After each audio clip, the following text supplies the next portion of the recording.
Amigos, bienvenidos una vez más al programa. Le iba a decir palmarés, joder, que estoy borracho. No. Pero era, me equivocó. Amigos, bienvenidos a Leer es un placer, algo más que un título de verdad. Como todas las semanas está con ustedes para ofrecerles a ustedes para la actualidad de la gente más humilde, más importante también, porque atendemos al poderoso y al más sencillito. Somos demócratas realmente en el sentido absolutamente real del término, porque queremos ayudar a la gente que empieza y queremos también ponderar al que triunfa. Es un programa que lo hacemos aquí en la Biblioteca Nos de Orense y lo emitimos en la señal de Telemiño. Telemiño tiene una señal óptima, ustedes pueden disfrutar viendo nuestra calidad técnica. Y también ven en la red de Canal 131 de R Televisión, ahí también lo pueden ustedes ver. Háganme caso, lean, leer es un placer. Y el programa, como siempre, empieza con ¿qué? ¿Quieren ustedes saber cuáles son los libros más vendidos o las novedades? Pinto, pinto, gorgorito. Novedades. Estas son las novedades que hoy les proponemos.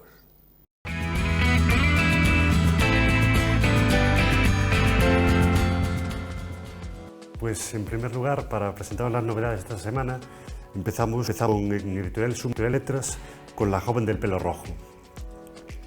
¿Hasta dónde llegarías para proteger el país y a la gente que quieres? Basado en una historia real de amor y lealtad. La joven del pelo rojo es una novela sobre los límites a los que nos enfrentamos cuando nos ponen a prueba sobre nuestros valores. En segundo lugar, de José Luis Arzuaga, acaba de sacar Nuestro cuerpo, Editorial Destino. A partir de la observación del cuerpo humano, a través del arte y de su conocimiento como paleontólogo, Juan Luis Arzuaga nos invita a descubrir de forma sencilla y amena las maravillas que componen el cuerpo humano. Y por último lugar, una novela muy curiosa que acaba de llegar, que es El juego de Andrómeda, el puzzle literario más diabólico. Cada capítulo es una página del diario de un profesor acusado de homicidio de su hija Andrómeda. Sin embargo, las páginas están desordenadas. Ponlas en orden. Y estas son las novedades de esta semana.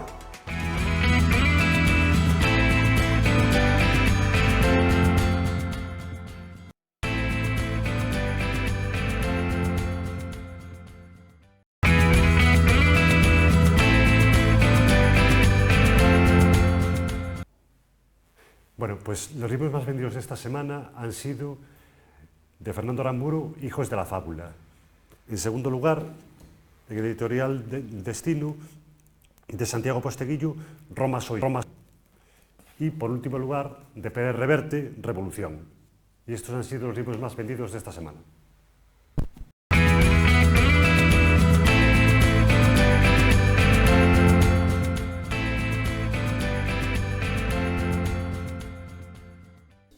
Amigos, hoy estoy muy contento en este programa de Leer es un placer. ¿Por qué? Por varias razones, pero la principal es porque tengo a mi vera, a mi verita, una persona que yo quiero mucho, que la conocí hace muchos años, que me ha dado suerte, porque el primer programa que yo presenté en Telemiño se llamaba En Portada, que todavía lo hace ahora un compañero me está sellando a hacerlo, y que es Antonio Pereira.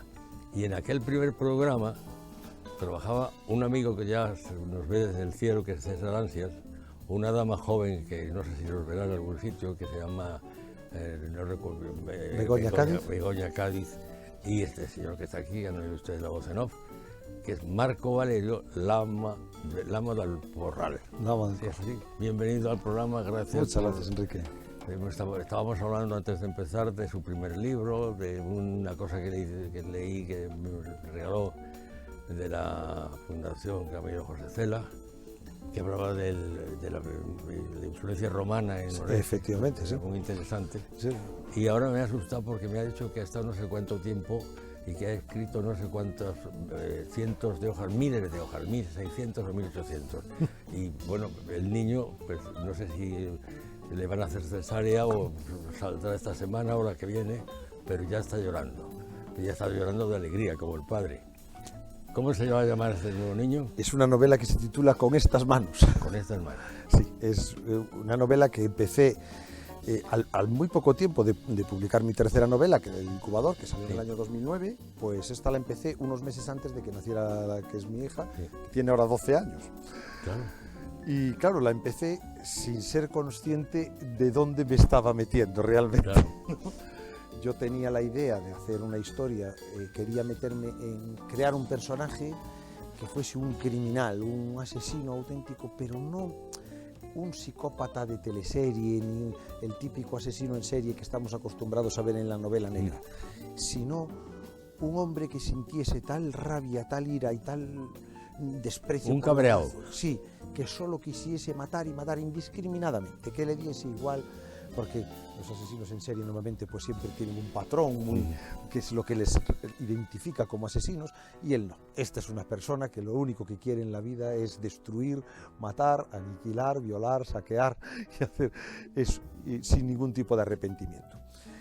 Y claro, al final la obra pues se ha ido a 1650 páginas. Madre mía.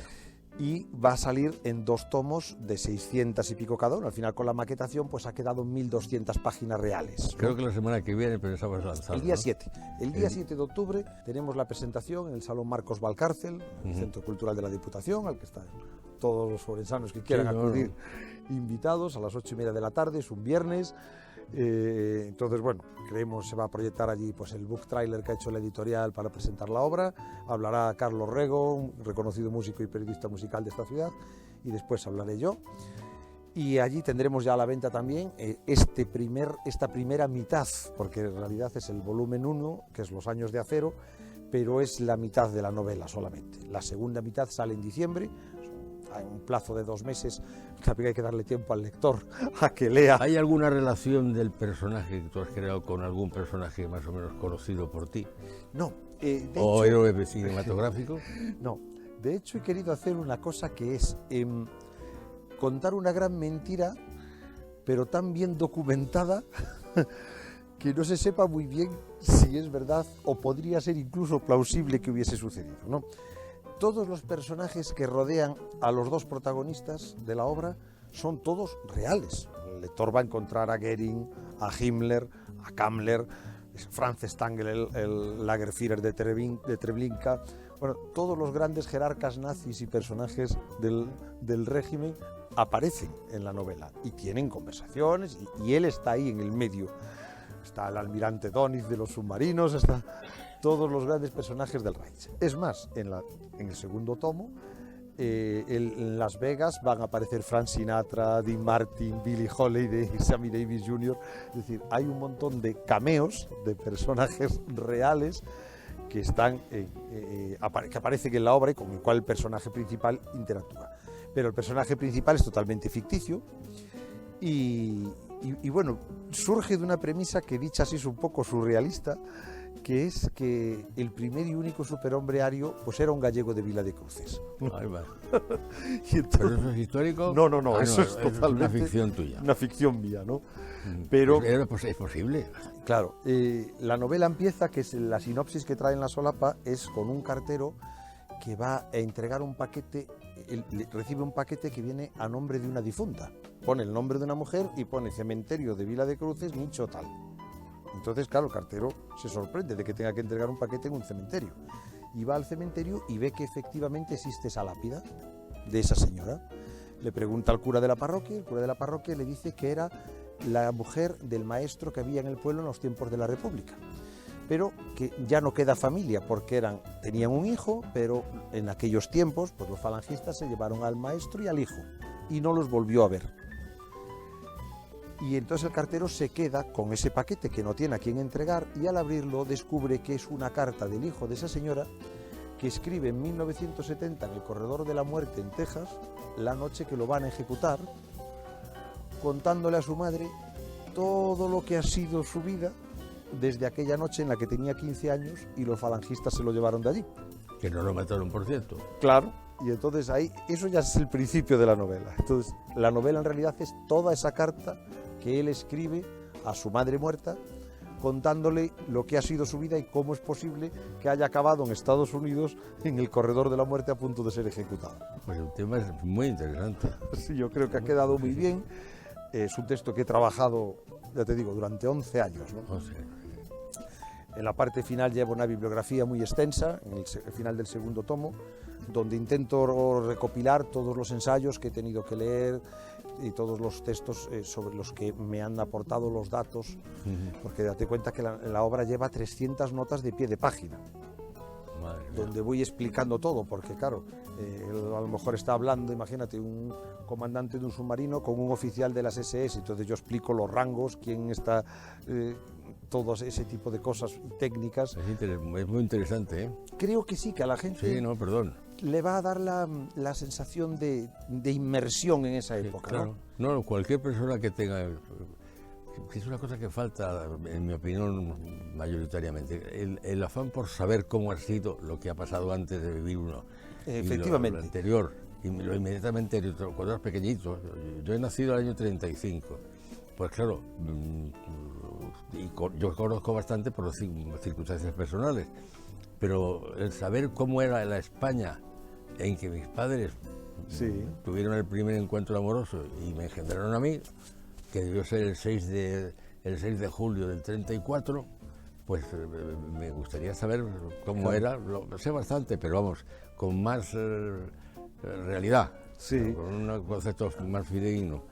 Y eso, pues, trasladado a lo que me parece un éxito grande y un libro, es que yo ya no me atrevo a calificarlo simplemente de novela, porque supera la novela, es un libro didáctico inclusive. Sí, tiene muchas partes. Por lo que me cuentas. Que intento que sea, claro, yo intenté darle forma también a muchas cosas que yo tenía en la cabeza, ideas dispersas, y cómo entender todo ese proceso que es tan difícil de entender, de cómo un Estado llega de manera oficial a hacer centros de exterminio industriales donde se dedican a exterminar gente.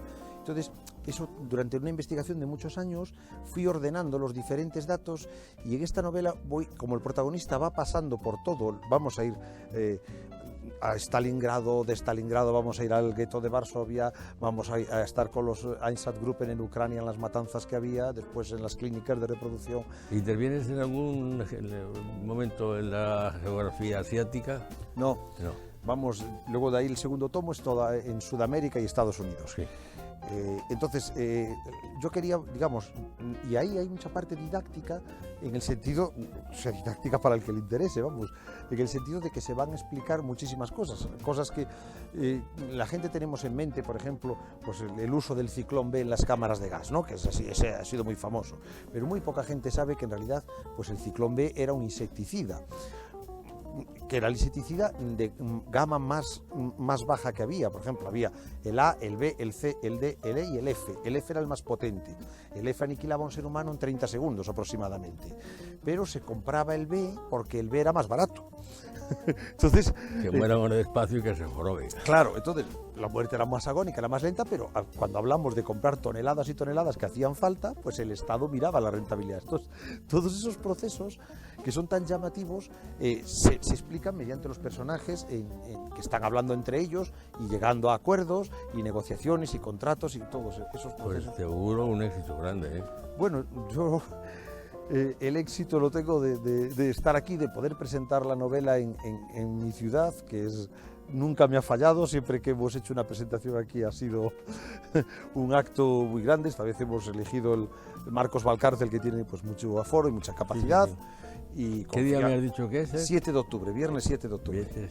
7 de octubre. Sí. Pues si es posible, me acercaré a acompañarte y a desearte mucha suerte. Claro que sí. Pues de verdad que no me defraudas, ¿eh? O sea, realmente, porque todo lo que has escrito me ha parecido siempre interesante y además eso con intención.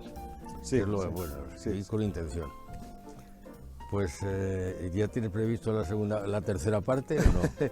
No, a ver, esta novela... No puedo hacer spoiler del final, lógicamente, pero sí que puedo decir que para los que hayan leído la anterior, El Incubador, que ya recuerdas que ya era una novela muy voluminosa, eran casi 1000 folios también, para los que hayan leído esa novela van a encontrar un enlace, algo que va a unir las tres. hay un hecho que une las 3 obras, ¿no? En realidad, esta ya digo que es solo una, lo que pasa es que salen 2 tomos por necesidad de espacio, ¿no? Hacer un libro de 1200 páginas no es solo el volumen, es que te obligaba a poner una letra muy pequeña. Entonces haces un libro muy voluminoso y con letra muy pequeña. Entonces la editorial, creo que muy sabiamente, ha optado por hacer 2 tomos de 17 por 24, que es un tamaño generoso, pero de 600 páginas, de manera que tenga un cuerpo de letra muy agradable y atractivo a la vista. Eso es fundamental. Claro. Y entonces creo que la experiencia del lector va a ser buena en ese sentido, y además tienes la ventaja de que si no te ha gustado el primero no te tienes que comprar el segundo. Claro. Ya te libras. Sí, tiene las 2 cosas. Como yo trabajé en publicidad hace muchos años, y esos conceptos de ver si se hacía todo de una vez en el solo tomo o se parecía en fascículos, pues claro, ahora viene la campaña de Navidad y claro, como solo es una novela, porque en realidad solo es una obra, quieren que esté completa para la campaña de Navidad. ¿No? Tú si quieres hacer un regalo no regales una mitad de un libro, ¿no? No, por supuesto. Sino que regales la obra completa. Entonces, en diciembre saldrá a la venta el segundo tomo, pero el día 7 de octubre presentamos la obra completa. ¿Hay algún protagonista determinado en la...? Sí, es este asesino criminal que va cambiando de nombre muchas veces a lo largo de la novela. Su nombre original es Alfonso Herrera Sindín. Alfonso Herrera. Así es como se llama él, pero luego adopta un nombre cuando entra en las SS. ¿Y hay algún protagonista también en la novela? Sí, él tiene un mentor que es empieza siendo un comandante dentro de las SS, un Standartenführer, y va ascendiendo y acaba siendo un general, y ese es el que le acompaña en toda su obra y luego en la posterior huida a Sudamérica, y es el que, digamos, el que lo recluta y el que lo va guiando y haciendo de él lo que es. Ese personaje, o sea, el que dirige al malo es el personaje de referencia, que es el que le va enseñando cómo funciona todo el mundo y cómo se hacen las cosas. Pues es muy interesante. Sí, de hecho, luego en el segundo tomo el lector se va a encontrar con una cosa con la que juego mucho, ¿no? Que yo intento que, a pesar de que sean todos los personajes que va a haber, sobre todo en la segunda parte, son todos criminales, antiguos criminales de guerra, criminales en activo que están haciendo auténticas barbaridades, y sin embargo entre ellos se quieren, se cuidan, se apoyan. Hay uno que tiene Alzheimer y lo miman entre todos los demás, y o sea, el lector va a quedarse un poco perplejo, porque yo juego con que esos personajes que sus actos son tan atroces y son tan brutales, pero en realidad tienen sus sentimientos. Son seres humanos. Eso es. Oye, pero ¿qué parte de ficción existe? ¿Existe alguna parte de realidad de esos personajes? ¿O aparte de haber existido como tales? No, a ver, me refiero, todo lo que es la ambientación es absolutamente verídica. Todo, O sea, yo quiero conseguir, pretendo, mi intención es que cuando, de hecho mi editor me hizo un comentario muy bueno, cuando, la novela se la había enviado mi agente, la tuvieron allí mucho tiempo porque era un proyecto muy grande, decían que claro, a nivel inversión, era la inversión de varios libros, ¿no? Hay que destinar mucho dinero a publicar una obra así. Y al final, una de las lectoras de la editorial empezó a leerlo, le encantó, se lo pasó al editor y tal. Entonces, a mí me llamaron a principios de año y tuvimos una conversación que él me dijo, pero tú, aquí tu currículum pone que tú eres del año 70, ¿no? Y digo yo, sí, yo tengo 52 años. Y me dice él, no, es que yo leyendo esta obra digo, pero este señor ha sido de las SS, dice, porque dice, yo me estaba imaginando, dice, no puede ser, porque dice, lo describes todo, ese ambiente en Berlín, esas reuniones, esas conferencias, la manera de hablar entre ellos, de una manera tan verídica que da la sensación de que estabas allí, de que lo has vivido, ¿no? Bueno, estás inventando una realidad que existió. Eso es. O reinventando, para ser más exacto. Y entonces, claro, yo creo que lo que intento conseguir es que el lector se encuentre y lo viva como tenía que ser aquello. Por eso describo los olores, las luces, los colores, los uniformes, los galones, las armas que llevaban, todo ese tipo de cosas. Y creo que contiene reflexiones muy importantes que le van a hacer mucho pensar a la gente sobre muchas cosas. Sí, creo que sí. Hay conversaciones, por ejemplo, entre él y un comisario bolchevique que han capturado. También sitúas gente del... Sí, porque claro, él está en Stalingrado y Sí. bueno, hay momentos... ¿Pero son malos también o son víctimas de los... No, los ahí rusos? son todos malos. Todos malos. Todos Los rusos- malos. No, es que... La barbarie de Stalin no se puede... Pues sí, es que es horroroso. Eso. Pasa que mucha gente, nosotros, el ser humano, sabes que tendemos siempre a simplificarlo Claro, todo, ¿no? amigos y enemigos. Eso es. Entonces, yo siempre digo que la vida no es como en la Guerra de las Galaxias. En la Guerra de las Galaxias, los soldados del Imperio van de blanco y esos son los malos. Tú ya sabes que el que viste de blanco es el malo. Pero en la vida no es así. En la vida no es así. Digamos, yo tampoco quiero que la gente se lleve la percepción de que esto es una novela de nazis, ¿no? Es decir, la literatura de nazis es prácticamente, Sí. ya es un género literario en sí. Sí. Hay cientos de miles de obras publicadas sobre el tema y luego, sobre todo, hay muchísimos ensayos. Se ha estudiado hasta la saciedad. Esto no es una novela de nazis, es una novela sobre un criminal, sobre un asesino. ¿Qué pasa? Que yo necesitaba que este personaje, para que pudiese, vamos a decirlo, campar a sus anchas, necesitaba colocarlo en un contexto histórico donde no hubiese una ley clara, donde las cosas se pudiesen... Entonces ahí tienes una guerra, por ejemplo, ¿no? Claro. Donde pues desaparecen las autoridades, la gente hace todos, la supervivencia es lo primero. Entonces ahí este tipo de gente tiene una posibilidad que no tendría en un mundo donde no existiese eso, ¿no? Y de hecho, bueno, como ya todo el mundo sabe, después cuando muchísimos nazis se fugaron a Sudamérica. Sí, claro, fueron Eso es. conquistados, vamos, Y ahí tenemos detenidos. Eso es. Ahí tenemos el segundo tomo, que es Los años de celuloide. El primero es Los años de acero, porque está ambientado Sí. en el Tercer Reich, y el segundo es Los años de celuloide, que es cuando ellos llegan a Argentina y ahí cómo empiezan a buscarse la vida para volver a sobrevivir, ¿no? Claro. Es decir, que son gente que estaba pues, perseguida y buscada en medio mundo. En Argentina era un país muy filonazi, con lo cual eran muy bien acogidos y la gente les ayudaba, pero ¿cómo sobreviven ellos? No, en eso la labor de Israel,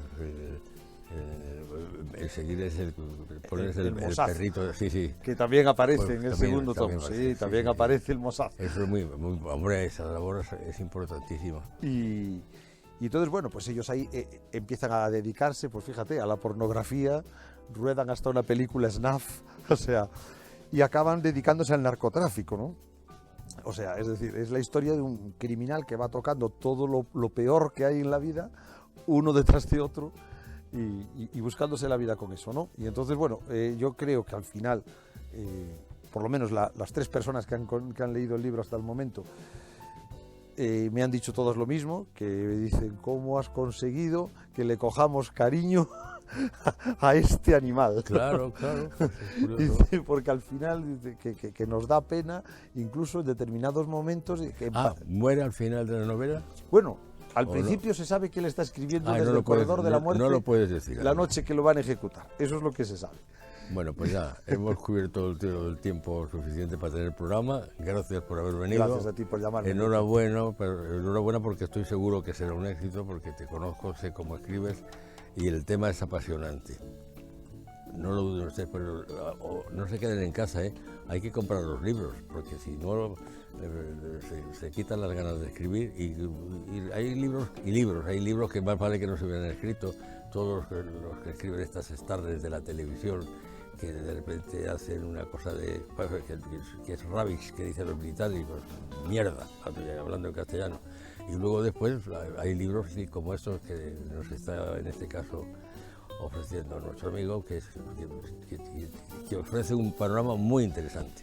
Muchísimas gracias. Señor, ha sido un placer recibir en esta casa que es la suya, Gracias a ti, Enrique, por llamarme. en mi habitacioncita pequeña, porque yo no puedo hablar de esta casa, Que es puedo la más hablar solo acogedora. de mi habitacioncita. Y gracias por haber venido. Gracias a y ti siga por- usted nadando, que le va muy bien. Ahí lo intentaremos. ¿Guarda usted la ropa? ¿Eh? ¿Guarda la ropa? Sí, Pues y nada. toco las campanas mientras estoy en misa también. Bueno, pues con esto hemos terminado el programa de hoy. Ya vamos a otra cosa, mariposa. En el programa también al final, siempre, desde la librería Cátedra nos recomiendan cuáles son los libros que ellos proponen para regalar pues, a los adultos, a los jóvenes y también, sin olvidar, a los niños que hay que iniciarlos en la afición por la lectura. Recuerden, leer es un placer. Disfruten.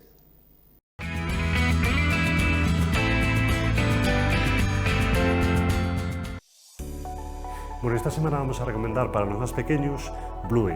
El personaje de la tele acompaña a Bluey en una mágica aventura nocturna para descubrir la oscuridad.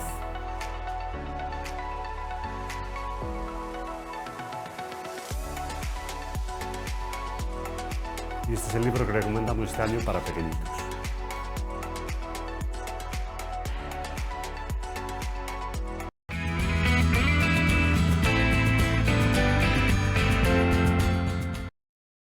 Hemos llegado al final del programa. Gracias por su atención. Esperamos que vayan a pasar un rato entretenidos. Les recuerdo a ustedes que leer es un placer, es algo más que un título de un programa. Es una afición que merece la pena sentir y proponer y propagar. Es un programa también, un programa de Telemiño, y lo emitimos aquí a través de nuestra señal y a través del canal 133 de Red Televisión, y también en internet. Si van de viaje pueden poner telemino.com y ahí estaremos. Gracias por atención una vez más, y abríguense porque a lo mejor llueve, porque está haciendo un veranito realmente caluroso.